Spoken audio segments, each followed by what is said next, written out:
All right, so we're going to start off looking at our group portrait. So I think about 4 or 5 of you turn in group portraits. I'm saying 4 or 5 because I think I have 5 on my list to critique here, but I'm including Bridget's because I think it's a great example of a group portrait, even though her intent was the isolation portrait. So I want to look at focus on these because I think that's really tricky as we're getting numerous people in the frame that we have focus all the way through. I'll talk about lighting, I'll talk about the layering that's occurring, and what you're communicating with your image. This first image is by Andres, and you're at ISO 2500, and we can see that there's a lot of digital noise in this image. If you look at it large, you can see it in the skin tone, you can see it in the red here. Like, there's not a place where we're not seeing it. And he's shooting it at f2.5, so it's a wide open aperture at 1/125th of a second, and he's using a flash. So this is one of those instances where, like, you take the image and you have digital noise, or you don't take the image and you don't have this memory. So this is an image where, yes, of course, we would prefer to see less digital noise in this image, but we know that there's not a lot of ways around it given this situation. The focus with that f2.5 does allow the background to start to fall out of focus, right? So this subject actually has the sharpest focus, and he's more defined because there's more light on him. And as we move back, we can see this guy starts to fall out of focus in the background. So again, we would want to shoot this with a smaller aperture, but but there's not a lot of latitude for that. It's a dark scene. He doesn't have a lot of room. So again, just like the digital noise, we'll say that the focus is acceptable because we want to capture the scene more than we want to, like, forget this whole scene and say it's not worth taking a picture, because I think there's a lot of magic happening here. This idea of proximity and layering, I think, is what is exceptional here. We move through this image and we, like, identify each individual. It's not as though they're pushed together in a way so they all appear as one. They all have their own personalities in this, and that's coming through. There are different clothing that they're wearing, their different expressions. There's a lot going on here, and it helps us move us through the image and create individuals instead of a group, right? So there's great layering happening here as each person is really individually identified. Even this guy, as we're seeing his back, seems more individualized than you would expect as we're just seeing his back. So I think the layering is working really well here. The lighting is that flash, and it does make this person and this person stand out from the others. And that's just because they're closer to the flash, and so the scene isn't lit as well as we would want. Now, you could go out to this scene and photograph it during the day and they would all be evenly lit, or you could bring strobes to this scene and then they would all be evenly lit. So that's another sacrifice. So I think you're capturing such a beautiful moment here. And maybe it's because I have, like, history on cycling teams and whatnot. So I know these moments are so magical. And the interaction between each of them is so beautiful. So I'm willing to accept a lot of things that I would normally say do not work in images. Digital noise, focus, the lighting being uneven, because I think you've done such a nice job representing this group. All right, and then this is Bridgette's image, and Bridgette was shooting this, my understanding is you were shooting this with the intent of the isolation portrait. So you have 3 subjects here who are all kind of doing their own thing, but as we look at it, they become a group, right? And I think that this works really well for a group portrait because, just like what we saw in the last image, we're seeing each of these subjects as individuals as they're playing with their own devices, they're doing their own thing, but then they're sharing this fun moment where someone's really excited, someone's responding to her excitement, and her, like, questioning of what's going on really creates a storyline for us. Your ISO is a little high here as well, like it was in the image that we just looked at. We can see that digital noise in these midtones. You can see it kind of down in this area. 23 millimeters is great. It allows us to see everyone. F3.6 doesn't negatively affect this in the same way as the last image because these women are all on this couch. It's a plane of focus that they're all on the same plane of focus, right? In 1/60th of a second, you're probably pushing, hand holding that, but everything looks nice and clear. Your focus does appear to be a little bit more in front of the subjects than actually on the subjects. Like her foot looks more in focus than her face does. So I think your focus was a little bit in front.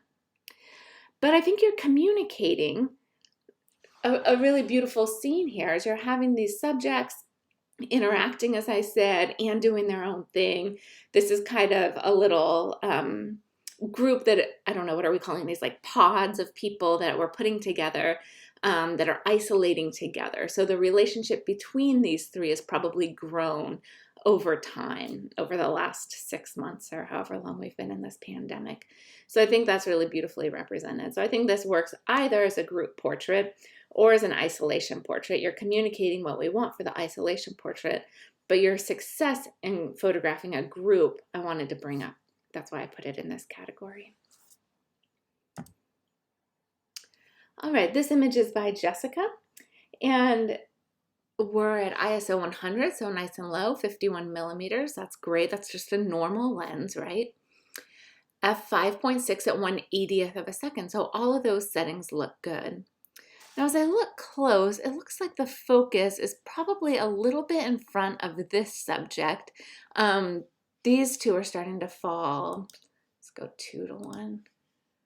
A little bit out of focus. You can see that he's sharper. So I would just stop down a little bit. And whenever we're focusing, I guess this is something that should be brought up. Whenever we're focusing into a scene, to get the most depth of field, you want to focus 1/3 of the way into the area that you want in focus. So your focal point here might be like the top of his head. That might be where you're focusing in order to get the most depth of field. I'll post a picture to remind you of that. That's something that we go over in 108 or 115, and it can start to kind of get lost when we start talking about concept and all these other topics. So I'll post a picture of that for you. But to get the most depth of field, you want to focus 1/3 of the way in. So I think you're a little bit in front of that, and that's why the girls don't show complete focus here.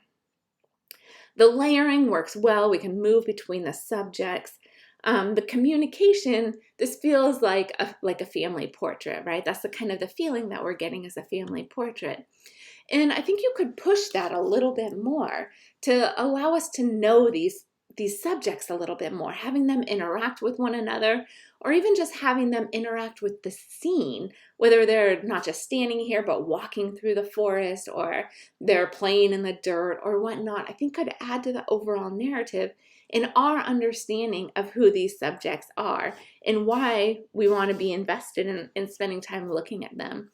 So that would be my number one critique of this image, is just to try to communicate more about their relationship. And that's what we've seen in the last two images that made those images so strong.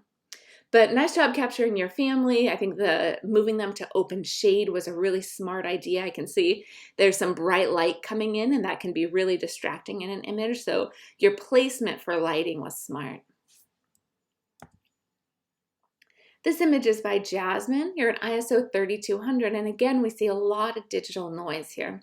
So I don't even need to blow this up. We see it on the child's forehead. We see it on the back wall. It's everywhere within this scene. So bringing down that ISO would be important. You're at 36 millimeters, f5.6 at 1/100th of a second. So both of those settings look good.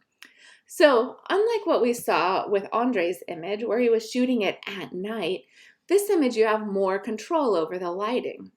It looks like maybe you've set up 2 lights. We can see the shadows from the kids on either side. We can see the 2 catch lights.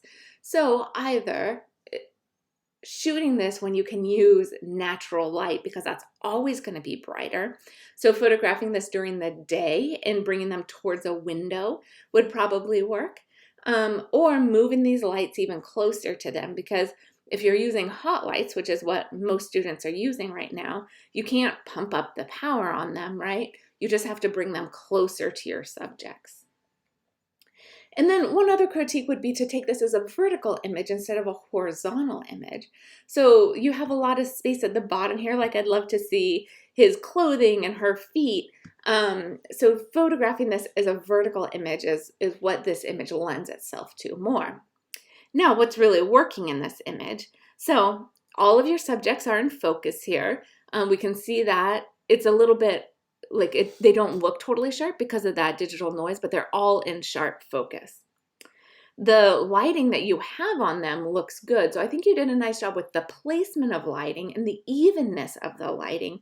We just want it to be stronger so that you can lower that ISO.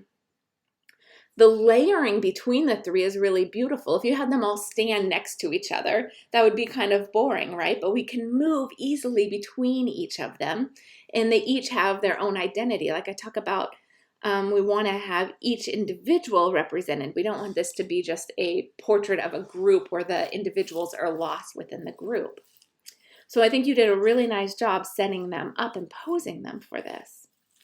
And you're communicating this sweet love between them as this person's holding their little sister, and there's just such like joy in their faces. And I don't know if these are friends of yours, or I'm not sure if you have kids, but the relationship between the subjects and the camera, they look so comfortable and they look like they just love each other. And that's what we want to communicate in a family portrait. So that's really beautifully done here. And then this is our last image for group portrait. So this is by Kris, your ISO 400, 200 millimeters. So he was pretty far away from his subjects, he said, using a longer lens. F4 at 1/125th of a second. Now at 1/125th of a second, we know he would have to be on a tripod in order to get this sharp, or like set up in a way that he can be very steady, like maybe leaning against a tree or putting his lens on a parking meter or something, right? To be able to click this and have it be totally sharp. The focus is good. We can see the subjects are all sharp here.